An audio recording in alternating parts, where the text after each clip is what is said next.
How to use the always on display on the Google Pixel 8 Pro. Now this can work on Google Pixel 8 Pro and the Google Pixel 8 and in general most Google Pixel phones. If I turn off the screen right now, it will keep the display on. It will show me the clock and it will also show me like the battery percentage. And if I type on the screen, it will wake up the phone and I'll go back to the home screen. So to turn on this setting, first go to the settings, then search for display,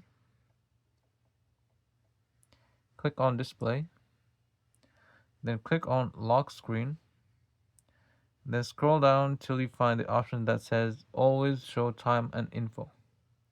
So make sure to tick this option. Then once you turn it on, just exit. Now the feature is enabled, so you can turn off your phone and then you'll see it enabled. That's it for the video and thanks for watching.